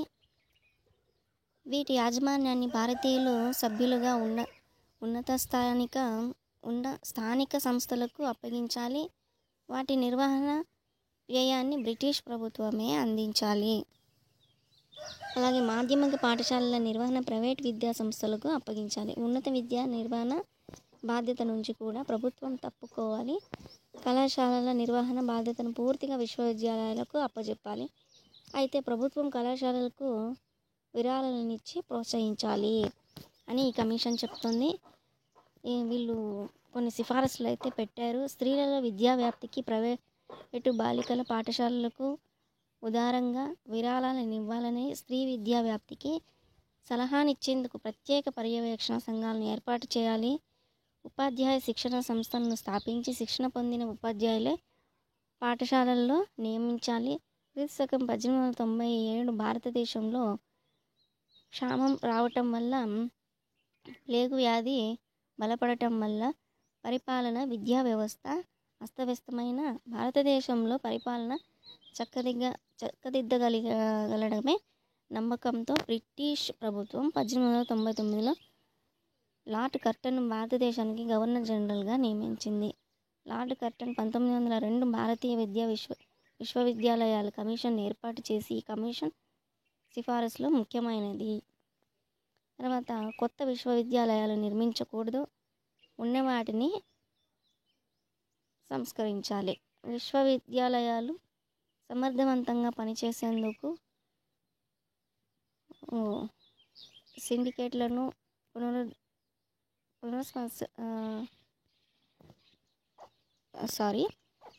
సెనెట్ అండ్ సిండికేట్లను పునర్వ్యవస్థీకరించాలి అని చెప్తున్నారు.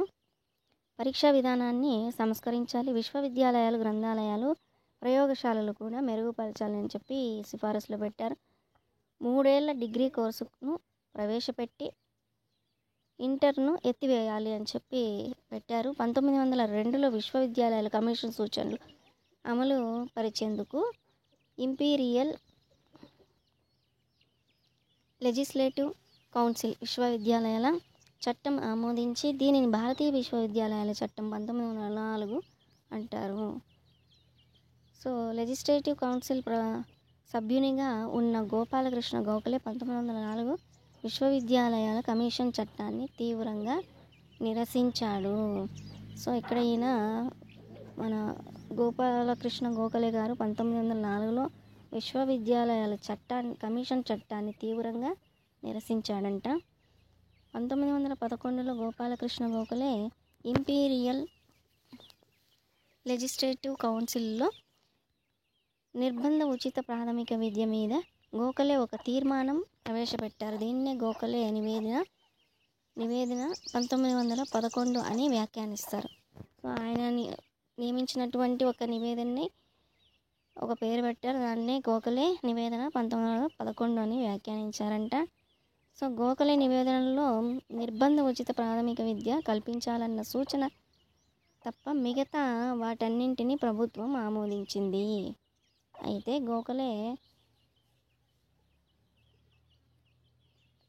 గోఖలే తీర్మానంలో ముఖ్య అంశం అదే, కానీ దాన్నే తిరస్కరించడం జరిగింది అని చెప్పి చెప్తున్నారు. ఇక్కడ కొన్ని ఎడ్యుకేషన్ పాలసీలు 1913లో న్యూ ఎడ్యుకేషన్ పాలసీ ప్రారంభించింది. 14లో బ్రిటిష్ ప్రభుత్వం మొదటి ప్రపంచ యుద్ధంలో పాల్గొనడం వల్ల భారతదేశంలో విద్యారంగంలో అభివృద్ధి కుంటుపడింది. సో ఇక్కడ మొదటి ప్రపంచ యుద్ధ కారణం 1914లో కొద్దిగా విద్యారంగం అయితే వెనుకబడింది అని చెప్పచ్చు. 1917లో బ్రిటిష్ ప్రభుత్వం సర్ మెకైల్ సాడ్లర్ అధ్యక్షతన కలకత్తా విశ్వవిద్యాలయ కమిషన్ నియమించింది. ఈ కమిషన్ని సాడ్లర్ కమిషన్ అని కూడా వ్యవహరిస్తారు. సో ఈయన కూడా కొన్ని ముఖ్య సూచనలు, సిఫారసులు అనేటివి కూడా చేశారు. ఈ సాడ్లర్ కమిషన్ ముఖ్య ఉద్దేశం 10+2+3 విద్యా విధానం తీసుకొని రావాలని అయితే చెప్పారు. 10+2+3 విద్యా విధానం పెట్టాలని సిఫార్సు చేసింది ఎవరు, ఏ కమిషన్ అంటే సాడ్లర్ కమిషన్ అని చెప్పొచ్చు. అవసరమైన చోట విశ్వవిద్యాలయాలు ఏర్పాటు చేసుకోవచ్చు. Board of secondary, board of inter university grant commission ఏర్పాటు చేయాలి అని చెప్పారు. సో దీని యొక్క సిఫార్సులు ఇంకా కొన్ని అయితే ఉన్నాయండి, చూడండి. తర్వాత బ్రిటిష్ ప్రభుత్వం వాళ్ళు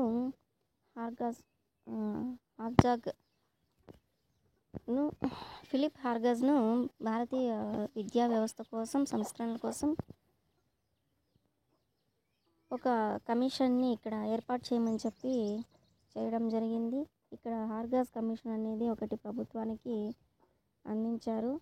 అది 1929లో జరిగింది. దీని సిఫారసులు ఏంటంటే ప్రాథమిక విద్యా వ్యాప్తిలో అపవ్యయాన్ని స్తబ్దతను తొలగించాలి. సాడ్లర్ కమిషన్ సిఫారసుల వల్ల విశ్వవిద్యాలయాల సంఖ్య పెరిగి వాటిలో విద్యా ప్రమాణాలు దిగజారి విద్యా ప్రమాణాలను పెరగటానికి చర్యలు తీసుకోవాలి.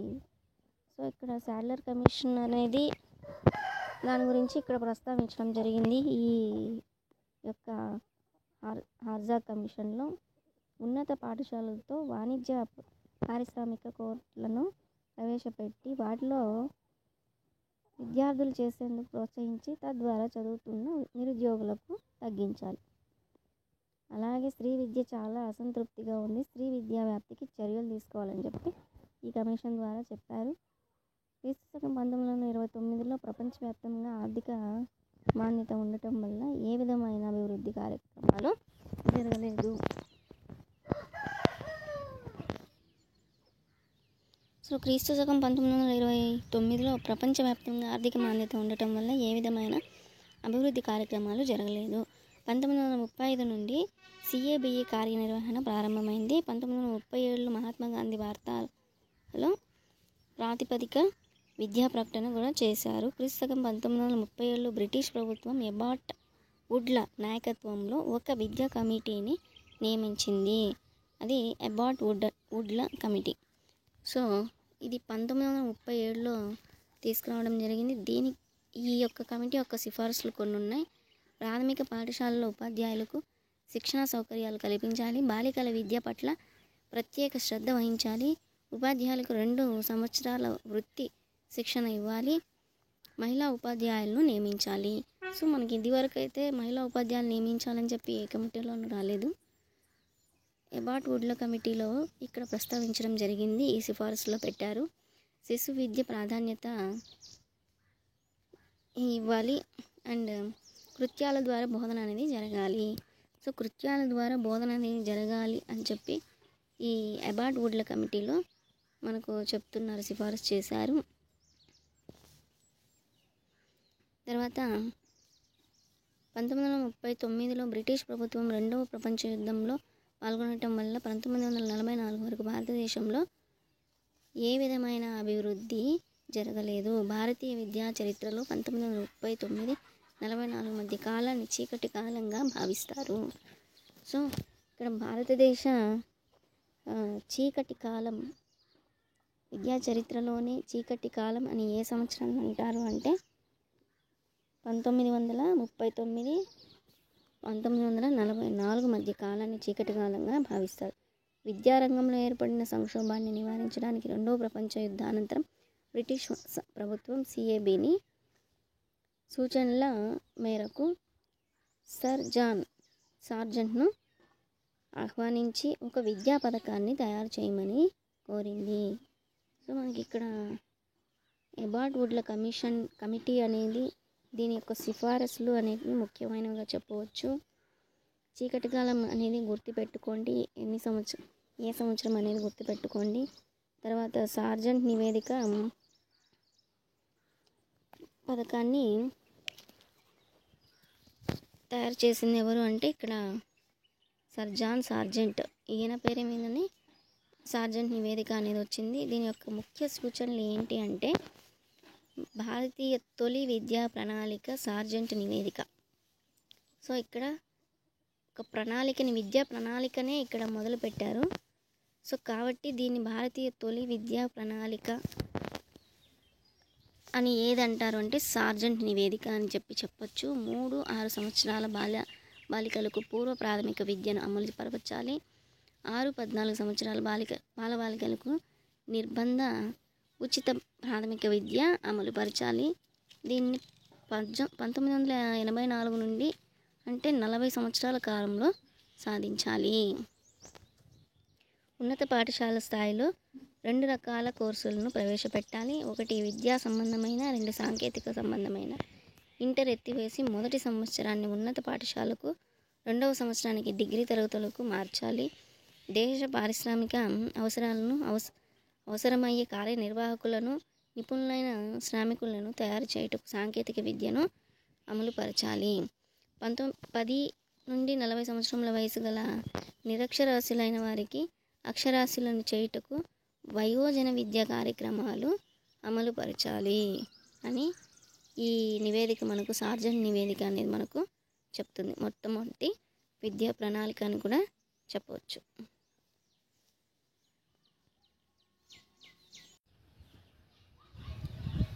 తర్వాత సార్జెంట్ కమిటీ తర్వాత మనకు వచ్చింది సెకండరీ విద్యా కమిషన్. దీన్నే మాధ్యమిక విద్యా కమిషన్ లేదా మొదలియార్ కమిషన్ అని అంటారు. ఈ కమిషన్కి అధ్యక్షుడిగా ఎవరున్నారంటే లక్ష్మణ స్వామి మొదలియార్ గారు. ఈయన పేరు మీద ఈ మొదలియార్ కమిషన్ అనేది రావడం జరిగింది. కానీ మీకు బిట్ అడగడంలో సెకండరీ విద్యా కమిషన్ అని అడుగుతారు కాబట్టి మొదలియార్ అనే పేరు మీకు గుర్తు రాకపోవచ్చు. మొదలియార్ కమిషన్ ఒకటే చెప్తే మీరు ఆ పేరులో ఉంది కాబట్టి అది గుర్తు పెట్టుకుంటారేమో. కానీ సెకండరీ విద్యా కమిషన్ అన్న, మాధ్యమిక విద్యా కమిషన్ అన్న, మొదలియార్ విద్యా కమిషన్ అన్న మూడు ఒకటేనండి ఇక్కడ. సో దీనికి అధ్యక్షత వహించింది లక్ష్మణ స్వామి మొదలియార్ గారు. ఈయన మద్రాసు యూనివర్సిటీకి వీసీగా పనిచేశారు, వైస్ ఛాన్సలర్గా పనిచేశారు. ఇతన్ని మొదలియార్ కమిషన్కు అధ్యక్షుడిగా సిఏబిఈ నియమించింది. సిఏబిఈ అంటే central advisor board of education అని అర్థము. మొదలియార్ కమిషన్ వరకు నియమించిన కమిటీలు 3 ఉన్నాయి. సో మొదలియార్ కమిషన్ వరకు నియమించినటువంటి కమిటీలు సిఏబి ద్వారా 3 ఉన్నాయి. అందులో మొట్టమొదటి కమిటీ వచ్చేసి సిఏబి నియమించిన మొట్టమొదటి భారతీయ విద్యా ప్రణాళిక, తొలి విద్యా ప్రణాళిక కమిటీ వచ్చేసి సార్జెంట్ కమిటీ అండి. ఇంతకుముందే మనం చెప్పుకున్నాం తొలి విద్యా ప్రణాళిక అనేది సార్జెంట్ కమిషన్ అని. ఇదే మొదటి కమిటీగా చెప్పొచ్చు. ఇందులో స్వాతంత్రం రాకముందు నియమించిన కమిటీ ఏది అంటే కూడా సార్జెంట్ కమిటీ అనేసి చెప్పొచ్చు. అందుకే అండి ఆ సార్జెంట్ కమిటీ అక్కడ ఇక్కడ మీకు 2 చోట్ల లింక్ ఉంటుంది, గుర్తుపెట్టుకోండి. సో సార్జెంట్ కమిటీ తర్వాత నియమించిన 2వ కమిటీ ఏది అంటే స్వాతంత్రం వచ్చాక నియమించిన 2వ కమిషన్ ఏది అంటే మొదలియార్ కమిటీ అనేసి చెప్పాలి. మొదటి కమిటీ ఏది సార్జెంట్ కమిషన్, 2వ కమిటీ ఏది అంటే మొదలియార్ కమిషన్. సో 1952 సెప్టెంబర్ 23న ఈ కమిటీని నియమించారు. సో మొదలియార్ కమిషన్ని 1952 సెప్టెంబర్ 23న ఈ కమిటీని నియమించారని చెప్తున్నారు. ఇక్కడ 2 పద్ధతులు అనేది తీసుకున్నారు. ఈ కమిటీకి మొదలియార్ కమిషన్ చేయడానికి 2 పద్ధతులు అనేటివి ఇక్కడ తీసుకున్నారు. ప్రశ్నావళి పద్ధతి, పర్యటన పద్ధతిని 2 తీసుకున్నారు. సో ప్రతి ఉపాధ్యాయుడిని ప్రతి పాఠశాలలో సమాజంలో ప్రశ్నావళి రూపంలో ప్రశ్నలు వేసి అక్కడక్కడ పర్యటనలు చేసి అధ్యయనం చేసి ఈ మనకి ఇచ్చినటువంటి ఈ ప్రణాళికను దానికనేసి ఒక నివేదిక అనేది తయారు చేశారండి. ఈ నివేదిక ఎన్ని అధ్యాయాలు ఉంటుందంటే 15 అధ్యాయాలు ఉంటుంది. ఈ నివేదిక ఎన్ని అధ్యాయాలు అంటే 15 అధ్యాయాలు ఉంటుంది. పేజీల సంఖ్య వచ్చి 24 పేజీలు. పేజీల సంఖ్య 24 పేజీలు. మొత్తానికి ఈ నివేదికను తయారు చేసిన తర్వాత వీళ్ళు సబ్మిట్ చేసింది ఎప్పుడు అంటే 1954 ఆగస్టులో సబ్మిట్ చేయడం జరిగింది. సో ఇక్కడ మీరు కన్ఫ్యూజ్ అవ్వకుండా నేర్చుకోవాల్సింది ఏంటంటే మొదలియార్ కమిటీ వచ్చింది ఎప్పుడు, ఏ కాలం అంటే స్వాతంత్రం వచ్చిన తర్వాత వచ్చిన 2వ కమిషన్ సిఏబి వారు నియమించిన కమిషన్ మొదలియార్ కమిషన్ అని చెప్పొచ్చు. 1952-53లో ఈ కమిషన్ని నియమించారు వచ్చింది. కానీ ఈ కమిషన్ నివేదికను తయారు చేసింది, ఈ నివేదికను సమర్పించింది ఎప్పుడు 1954 ఆగస్టులో ఈ నివేదికను సమర్పించారండి. తర్వాత ఈ మొదలియార్ కమిషన్ గురించి మన బుక్లో ఏ విధంగా ఉందో చూద్దాము.